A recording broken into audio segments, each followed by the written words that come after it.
Hey guys, I'm Bella, the maker mama boss lady behind Fiverr and Fox, and this is all of the socks that I knit in 2023, affectionately known as my box of socks. So, if you are new here and you're just stumbling across this video by way of sock knitting, I am normally a crochet designer, podcaster, and I also knit, and I talk about all of it here with a kind of bi-weekly podcast and some other episodes here and there in between. But I like to do a roundup every year of all the socks that I knit. Now this is my, let's see, I think I started knitting socks in 2020, so this will be going on my 4th year then of knitting socks. And I think I have a video 2022, 2021, and 2020 of all of my box of socks. At this point, my actual entire collection is about 5 of these little, what are they? 3 cubbies, and you can fit 2 in each. So quite a few, somewhere in the 30s socks, as well as some that I've knit for my daughter and my son and all of that. And I wouldn't say I'm an expert sock knitter, and I haven't done anything super adventurous or exciting, but I did check some things off my list this year as far as, I guess, goals, things that I've been wanting to try. Colorwork, I hadn't done colorwork socks, so I have some new and exciting things, but I tend to knit pretty basic, textured sock patterns. I don't like a vanilla sock, which is just a plain sock, too much. I don't love the fit of that. And I don't like anything too fancy or too complicated because I like socks to be my on-the-go, simple to work on and not take up too much brain capacity, whether I'm working on another design or another pattern, either my own or someone else's, where I have to kind of focus more. Socks are nice as like a palette cleanser, not too complicated, easy, tiny, great. Couple things before we get started. I'm going to try to find, these are the sock blockers. I have another pair of wooden ones that you can see in my other videos. I can link both for you. Good catch. I do not recall, I got them from a local yarn store, but I do not recall who made them initially, but I love these wire ones because they are nice and lightweight, they don't snag anything, and they're great because there's a lot of airflow for the socks to actually dry. But typically I hand wash my socks and then lay them all out. Every couple months I do, like, I have a basket in my closet, throw all the dirty ones in, wash them all, and then lay them flat to dry on like a wire shelf thing, or like a hanging rack. So I don't block them every time, but I like having sock blockers to share on the podcast with you. Other things, I am about a US size 6.5, 7 women's shoe. So I usually knit about a 60 stitch or 64 stitch, depending on the gauge and yarn and all that. But your tension could be very different. Your foot size could be very different than mine. So I'm not going to be sharing a ton about like gauge or what sizes I knit. I'm just basically going to be giving you patterns and the yarns that I used and some of what I remember about knitting that project. I will link all the patterns and yarns that are still available down below, so you can find anything that I mention there. And I will always mention in all my videos about socks that my very favorite and only sock knitting needles are I'm going to get rid of the glare, Haya Sharp Flyers. Haya Flyers. So I have these in a US 1, which is a 2.25 millimeter, and a US 1.5, which is a 2.5 millimeter. And these are, if you haven't seen them before, I don't see a ton of people using these. It seems to be that most people knit their socks either DPNs, which are double pointed needles, the straight, short little, almost like pencil length, pen length kind of. You have like 4 little sharp ones. Or magic loop, which is where you knit on a circular needle that has a much longer cord, and you do this like pull the loop thing through and make it work. But if you find DPNs just fiddly and too rigid, or if you find magic loop to not be magical for you, I hate magic loop so much. I love these. These are a hybrid between a like a flexible cord on a circular, so like magic loop but without the magic loop. Without the giant loop, and they have the rigidity on the ends where you need them, like you're holding a regular knitting needle or a DPN, but they bend in the middle. So what you do is you have your sock actively, I don't have a sock on the needles now to show you, but your sock is on 2 needles. These are very hard to show up close because they're tiny, but you have your sock on 2 needles, and then you're actively knitting the stitches with the 3rd needle. So if DPNs just feel too fiddly to you and you don't like dealing with loops and whatever, the other thing that people knit on is 9-inch circulars, which just kind of cramp up my hands. So these 9-inch circulars are basically this size, but the tips are shorter. So you get the bend, and it's basically like just knitting in the round on a circular needle, but it's a very small circumference and very tight. So this is kind of the best of all of those, I think. And like I said, I have them in 2 sizes. They're on the pricier end individually. I think they're about, when I got these, it may have changed now, but when I got them, they were about $26. for the set of 3. But it's the only sock needles that I've used since 2020, so I feel okay about that purchase. And mostly I just use the US ones. I might like a US 0 at this point as my tension has gotten a little more relaxed as I've knit more socks. The 1.5, sometimes I'll do like a sport weight on or something a little heavier, but for the most part, you don't need a ton of sock needles. And I will link some channels down below as well. I don't have any sock tutorials. I don't actually have any knitting tutorials at all. I'm mostly a crochet content over here, but I will link some channels if you are wanting to learn to knit socks or maybe coming at it from the perspective of maybe you're a crocheter too.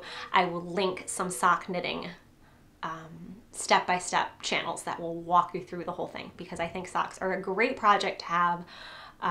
Yes, you can go to the store and buy socks. I know all the arguments. You don't need to knit socks, but I think it's a cool skill to have. And it's just really fun. And I think once you start, most people kind of get hooked on it. Some people find it a little fiddly and whatever, that's fine. But like I said, I love this small project. I love the satisfaction of not having to work, like it's fun to try a new texture but not have to do it over an entire sweater kind of thing. So just try something new on a small scale, and yes, you have to knit 2 of them, and you can knit 2 at a time, and I don't like that, and so I knit mine all 1 at a time on those needles. And that's basically the gist of how I knit my socks. And like I said, I've been doing it for a couple years now, and I haven't done anything super elaborate, but I'm going to share those that I knit in 2023 with you. I'm going to look down and reference my notes just a little bit. I have a list I keep in my notebook throughout the year with the pattern, the designer, and the yarns. I don't have all the labels to show you, but I do have the names written down of the yarns. And yeah, I will try to give you any information that I have on these. This year I didn't actually knit too many socks. I think I have a total of 7 pairs of socks, including one for my daughter. So I have 6 adult size pairs and then a child size. And then I also in there knit, we're not gonna really talk about it, but I knit a pair of leg warmers for my daughter, so socks without a foot, and 2 pairs of baby booties as gifts as well, which is kind of like knitting a sock, but different. So somewhere less than 10 pairs of socks this year, and in the past I've done almost a pair a month, but this year kind of slowed down on that. You only need so many knitted socks. I know there's people out there who are just only knitting socks and have probably hundreds, but try to keep it practical.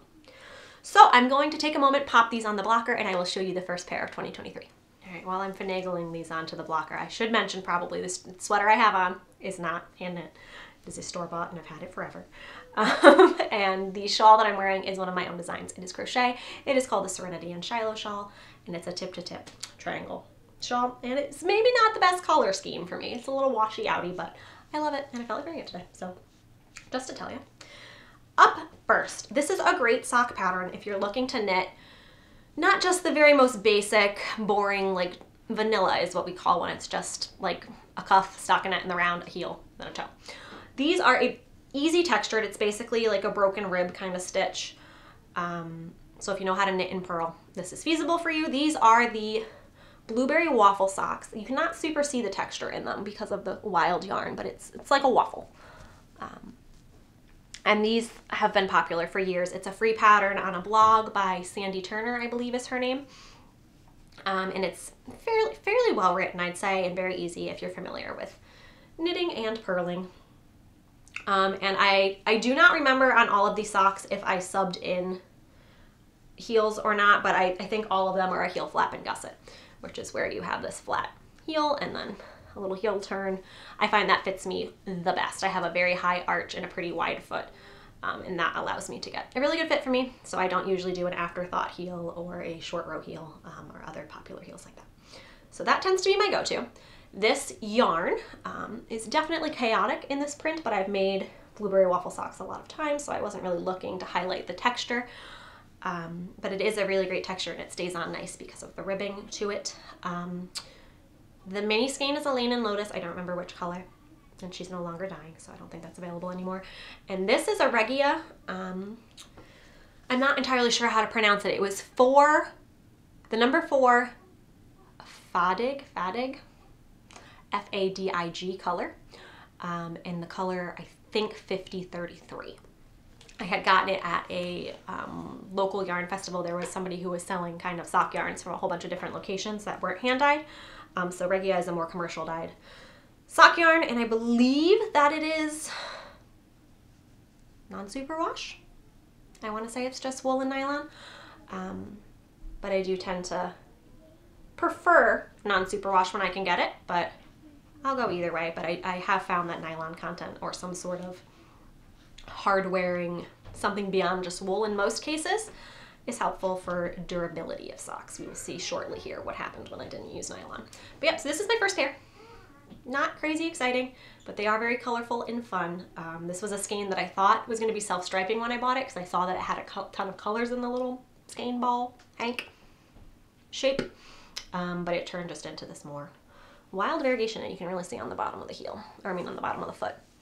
Very colorful, maybe not my usual color scheme, but socks again are kind of a fun place to play with yarns that like, I maybe wouldn't wear this as a sweater or hat, or like an accessory, but it's really fun to play with special skeins for socks. So that is my first pair of 2023. Second sock of 2023 are these Red Sky at Night Colorwork socks, which are by Abby Brown, but they were from a library book that I got by Lynn Rowe called the Sock Knitting Bible. And I have some feelings on these. They are lovely socks. I don't know, it's hard to see. I did not choose a very contrasty color. I do love a good Grello, gray and yellow combination, but it was not high contrast as far as the color work goes, so you can barely see it. But something that has been, I think, in every single box of socks video that I've done so far, I've been like, I want to learn how to color work socks. I've color worked sweaters, but somehow socks felt, I don't know, more tedious because of the small circumference maybe. But it had been on my like goals for several years now. So I finally did actually multiple pairs of colorwork socks this year. I keep hooking my shawl with this, so maybe this is a bad idea. But yes, regrets on these. They fit well, they're comfortable, and I did find from the other colorwork socks that I knit that I do prefer a colorwork sock that is on the leg and or on the foot, but not the entire foot, because of the fact that I like the heel flap and gusset heel that allows you to, basically you knit to here and then you stop, you work the heel, and then you pick up stitches and continue working the foot. Whereas if you're doing all over color work, you kind of have to continue, it'll make more sense on the next sock, but kind of have to continue and do a short row heel so that you're not messing up the stitch count of the color work motif. But I found that the fit of those, like I said, I have a very high arch. The fit of all over color work with the short row heel was not great on me. And it also kind of got, this was more interesting to knit, I'd say, because the color work was kind of a little bit different throughout, and it's not just one all over like polka dot motif or something. And I will say, I apologized in my last video. I bashed my fingernail in a door like months ago, and it's still hideous. So I'm sorry about my ugly fingernail, but that's what we're working with. These were fun though. I don't super often knit out of library books, but this, I would say that Sock Knitting Bible by Lynn Rowe is it had a lot of great sock patterns, and I would possibly go back and make some others out of it. But yes, other things that I regret about this.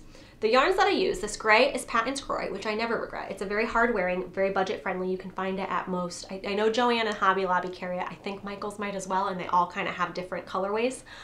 And you can buy it at a lot of other retailers and on Amazon and stuff like that too.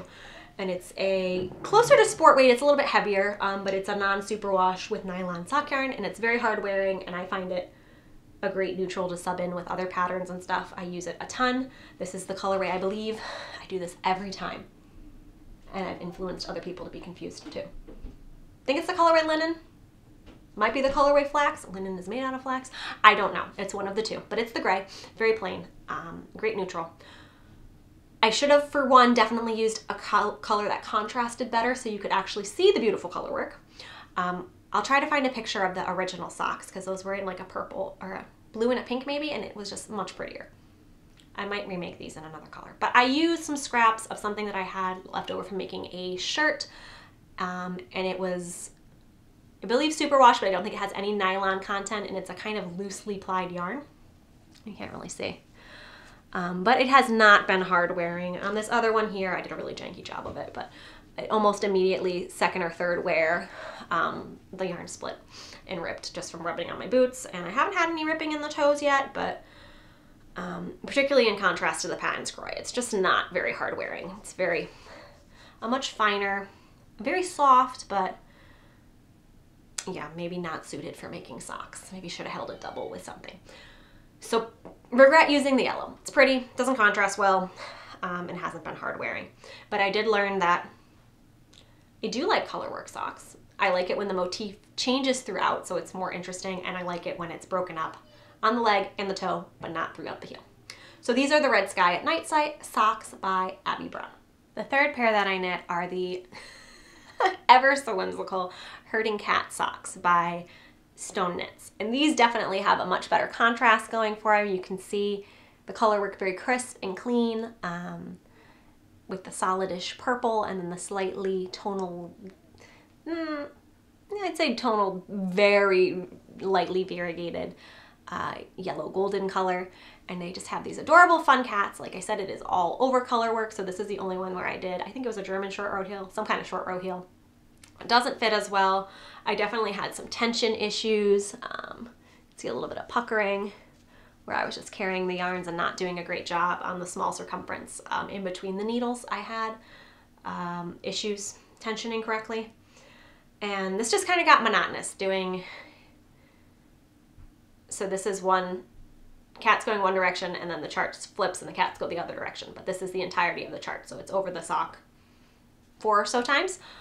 And yeah, I kind of kept getting lost between the two charts, losing where I was because they were similar but different in that the cats faced opposite directions. So I kept messing it up. I think on one of the socks I have cats going the same direction twice. I don't remember which sock.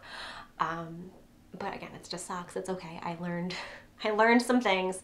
And the fit of these is just kind of weird because I knew with the Colorwork they would be tighter. So I think I went up a size more than I usually did, to maybe a 72 stitch count or something. I don't remember what was in the pattern. But these are baggy on my leg and foot and then tight across my arch. So just not, these are more like a slipper sock. They don't fit super duper well. But I did a pretty decent job of the floats on the inside. And I was one of the things with Colorwork I was worried about, that like getting my toes stuck in the floats or just like that bothering me on the inside of the sock. But they are very cozy, and it's like double thickness because of all the floats. So they're very warm. The yarns I used on this one is the purple, the main color. It was called Extravaganza by Sassy Black Yarns, who is a local Connecticut dyer. And the contrast cat color is a skein that my daughter and I hand dyed together with, I wrote it down, with a tie-dye kit. We were dyeing some onesies for, I think we did it when I was actually pregnant with my son. We were tie-dyeing some onesies for him, and we had some leftover colors, and we kind of just shook all the bottles together and tried tie-dyeing a sock yarn. Overall, these have not been maybe the most hard wearing. They are both superwash nylon blends. You can see on the bottom of the foot there's a little bit of pilling and whatnot, but it's only a sock, so I'm not too worried about it. But yeah, I think that's about all that I have to say on these. If you are a fan of all over color work or whimsical little motifs across the entire sock, Stone Knits has a ton of adorable patterns with like little mushrooms and little flowers and polka dots and animals. And she's got like her entire thing is like whimsical color work socks. That's what she does. As far as I know, she might have other patterns too. Did I make one of these longer than the other one? Possibly I did. No, they're the same. I think my tension's just different. Same count. I would like, there's definitely some mushroom ones by Stone Knit that I would like to do, but I would just do the motif up here and then maybe just vanilla sock through the rest of the foot, or add little mushrooms around like the toe or something, like the other sock where it's down here and up here, but not throughout, so I can do my heel flap and gusset and get my ideal fit. But these were a great lot of fun, and now I can cross Colorwork socks off of my to-do list. The fourth pair I made last year were these Mermaid Avenue socks by Summerly Knits, and I believe these are out of a sock set called the Hello Sailor sock set. Which I believe had 3 or 4 different sock patterns in it for a very reasonable price, and her sock patterns are very well written, and she either has recently released or is soon to release a whole sock book as well. So if you're a fan of really whimsical, cute color combinations, just really happy looking little socks, Summerly has some great ones. In this, while it was a paid pattern, you got a whole bunch of socks and a whole bunch of sizes. And I think also a couple different yarn weights for a very reasonable price. So I would check out her Hello Sailor sock set for sure. This has kind of a scaly looking, I was thinking dragons, but she was in the mind of mermaids. Scaly looking texture. I believe they were slip stitches if I remember correctly. I don't honestly. But the yarn that I used here was, the main color is called Old Lang Syne from Beach Bum Yarns, who is a fairly local, I think she's in Rhode Island, Massachusetts, maybe Massachusetts. Massachusetts dyer. I'm in Connecticut, so local to me. And this, I believe, is also a Lane and Lotus, who is a Connecticut dyer, but is no longer dyeing. And I just really love this yarn color. I got this at a local yarn shop. I think it was meant to be a holiday color. Old Lang Syne is usually like a New Year kind of thing. But I really, really, really like this colorway. This is the second pair of socks that I had knit out of that yarn. And usually I can get 2 pairs. These ones are maybe a little bit shorter than what I typically do, but I can get 2 pairs out of a 100-gram skein as long as I do contrast or add in a second yarn of some kind. So that's always good, budget-wise. But these are also superwash nylon blends, I think. And yeah, I don't have too much to say about these. I think I messed up this pattern somewhere in here. I kept losing track again. I think it was like an 8 or so row repeat where it was like go one direction and then flip it because it alternates the little scales. And I kept losing track of where I was. And there's definitely, yeah, you can see here on the foot. And you can't really see, but yeah, like in there, they line up instead of stagger. And I just dropped them on the floor, but it's okay because they're socks. And these ones, I don't remember what the stitch count on them was, but they're a little saggy baggier than my typical fit. I think they might have been a larger stitch count to accommodate the tight slip stitches. And they just fit a little saggy on me, but overall, pretty happy. There's definitely some wear on the bottoms, but they've held up good so far. I think the only ones that I've had to mend this year were the ones where I didn't use the nylon content. So that was my mistake. But other than that, my socks, I think even from 2020, I think I've never gotten rid of a pair of socks as of yet. There's definitely some that I've had to patch up a little bit, and sometimes sensory-wise, depending on where the mend is, like if it's right in the bottom of the foot, like on the ball of my foot, that bothers me. So that would not get a lot of wear, but I do try to mend them and use them as much as I can for as long as I can. So yeah, I feel like that you can definitely get a whole range of sock yarn prices, from like $5 to $30-something and up. But I feel like if the socks are going to be in my regular rotation and last me 4-ish years or more, I think that's pretty good. I have found my daughter is a lot harder wearing on socks, and all of hers have holes all the time, no matter what kind of yarn I knit them out of. But she's 5, so that sounds like a her problem and not the sock problem. But overall, I think hand-knitted socks are a great investment. In case you needed a case for hand-knitted socks, that's mine. Pair number 5, I think, is my favorite for the whole year. They're just really whimsical and fun. I said whimsical a lot of times. Quirky, eclectic. They're fun. I like them. These are also by Summerly Knits and was from the same Hello Sailor sock set, I believe. And these are called the Scattered Pearls, and you can't super duper see the text. Yeah, you can see it a little bit. But it has scattered pearl stitches, but the name of the pattern is pearls, like from an oyster. So punny. But it has little bits of texture throughout, so it's almost a plain sock from a distance on a galloping horse and whatnot.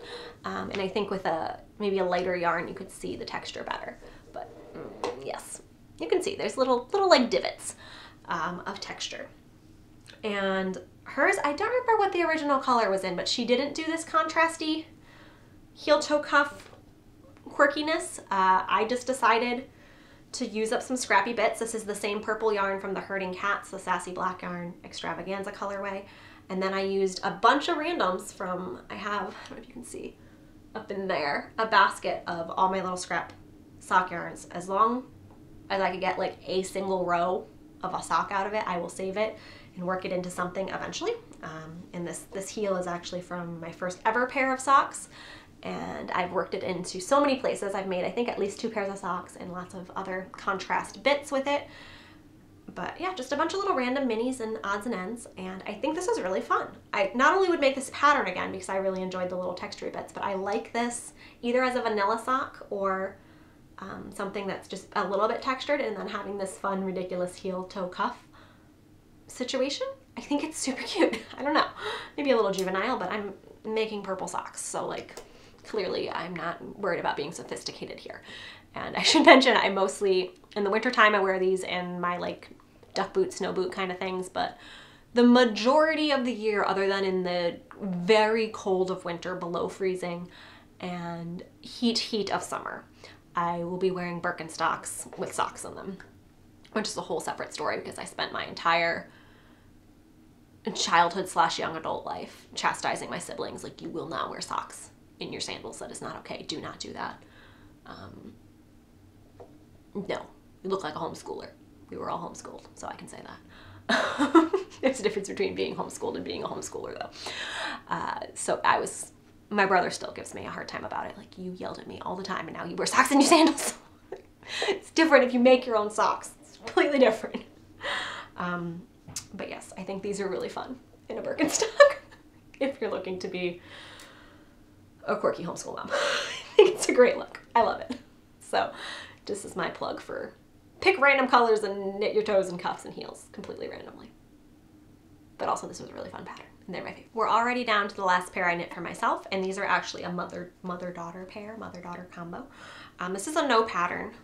With these, oh, those look so fun on camera. These I am calling my Gingerbread Cottage socks. I will have to pop in a picture of what the Gingerbread Cottage is on Martha's Vineyard. It's an island off of Massachusetts in the US, and they have very iconic, they're almost like little mini Victorian house colors, so like the purples and the pinks and the pastels, but these little mini cottages that are all set in like a circle, because it used to be a Methodist like revival encampment, so it was like a tent revival, and then they built these cottages around. I don't know, it's a whole historic thing, and it's a popular vacation destination. My dad has been vacationing there most of his life. His grandfather owned a really well-known like ice cream soda shop on the main street, so he's gone back and rented houses now a couple summers in a row because it's really nostalgic for him. And we joined him for a couple days over the summer. My family went along, and I was working on these socks in this yarn at that time for my daughter and I. So there's no pattern for this, and this isn't like meant to be Gingerbread Cottage theme, but that's what the yarns reminded me of, and particularly because I was working it on that trip. I wanted to get pictures of my daughter and I wearing them on the trip. They didn't end up getting finished, and we just were busy and had a lot going on. So I will insert a picture of someone else's photo of the Gingerbread Cottages. Thank you, kind person, for photo documenting them better than I did. But this yarn was also from the same local yarn fest that I got the blueberry waffle socks from. This is What Are You? I think it's discontinued because I haven't been able to find it in my other podcast episodes to link it, but Scheepjes Invicta colors, number 1711. So I bought one skein of that, 100 gram skein. I believe it is also non-superwash and nylon, and I was able to make a pair for myself. Mine do not match up. And then a pair for my daughter, which do perfectly match up. I believe I made hers first, although I don't honestly remember. I don't have blockers to put hers on this size.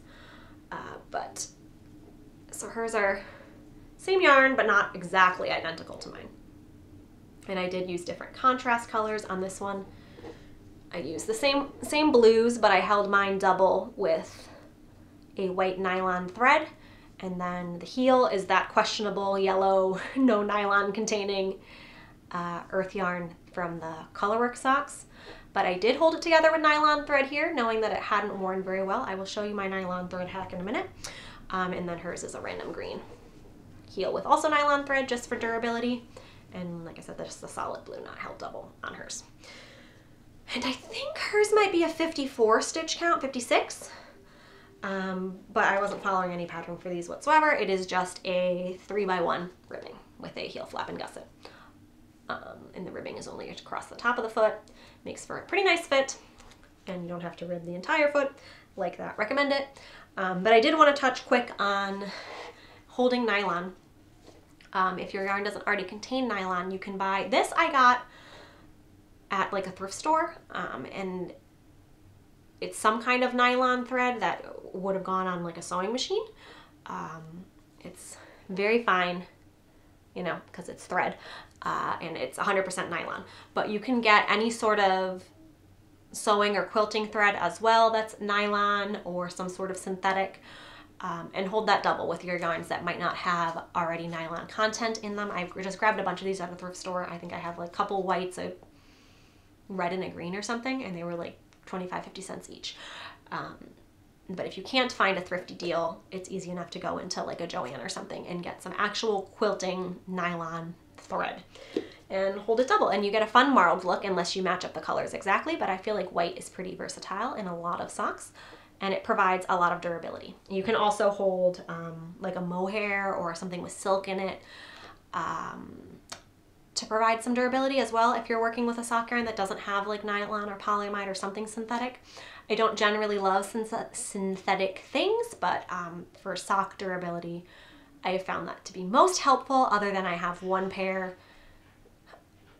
and the dyer's no longer dyeing, and it's like a random breed of wool, and those have worn so amazing, 100% wool. One of the first pairs of socks that I ever knit. But other than that, things that have been straight wool or kind of a more loosely plied something, or maybe really soft like just a merino, does not wear well in socks, at least for me, particularly in a shoe and whatnot. So just wanted to share my little nylon hack. But that is the sum total of my box of socks for 2023. Like I said, there's been a couple little baby booties and whatnot mixed in there, but basically I knit 7 pairs of socks this year. And I think, let's see, what is my all-time record of sock knitting? Did I knit socks in 2020? I think I did a box of socks in 2021. I will link it if I did, or in 2020. Yes. I think I did a box of socks. I'm not entirely positive, but I definitely have one from 2021 and 2022 I will link for you. It looks like in 2021 I knit 15 pairs. Goodness. I was very knitty in 2021. And then 2022, it looks like I got 12 pairs. And yeah, all the sock knitting has made me a lot of scraps that I can then work into scrappy socks or other projects, and I really like using up scraps. And like I said, I like using the same color throughout multiple pairs of socks to make it as budget friendly as possible, but you can find sock yarns in all sorts of budgets, all sorts of places, all sorts of contents, even if you're not into wool necessarily. I think that's a great hard wearing thing to have in socks, but there are cotton blends and other plant-based blends that you can do for socks. I just recommend sock knitting all around. So if I haven't convinced you by now, go back and watch my other box of socks videos and then be convinced. Like and subscribe too, that might help you be convinced. I would consider myself a pretty dedicated sock knitter at this point. I don't think I'm going to stop knitting socks. I enjoy knitting them for my kids, even though they grow out of them and put holes in them very quickly. But for myself, it's a really fun, I don't know, I think by now I might be known as like the Bella, who? Oh, the mom with the Birkenstocks and socks. I feel like that might be my thing now. But socks are great. They're really fun. They're small, they're portable. You can try out new stitch patterns, new colors over a small scale, and they can be colors that might not suit you super great, not maybe your season, or crazy prints, designs, zigzags, textures, colorwork cats, like things that you wouldn't necessarily wear in a refined garment, but socks are so forgiving, because even if you don't want to wear them in your Birkenstocks, you can put them in your shoes. You can just wear them at home. Everybody needs socks, so I love them. I love knitting socks, and thank you for being here, for watching another box of socks with me. I would love to know how many socks you knit in 2023. If you're currently a sock knitter, what socks you are knitting in 2024. I haven't cast on any yet for this year, and it is January 14th, so we're 2 weeks into the year and I have not cast on any socks, but I need to do that soon. And yeah, your favorite patterns, if you have any great resources you'd like to leave down below in the comments for anybody who might be getting into sock knitting, books, channels, blogs, any of it, favorite yarns, just tell me all the sock things. And thank you for hanging out with me. Appreciate you guys, and I will catch you very soon in another podcast episode. And like I said, anything you want to know is going to be linked down below the video in regards to socks, boxes of socks, patterns for socks, all things socks. Thank you for being here. I'll catch you in the next one.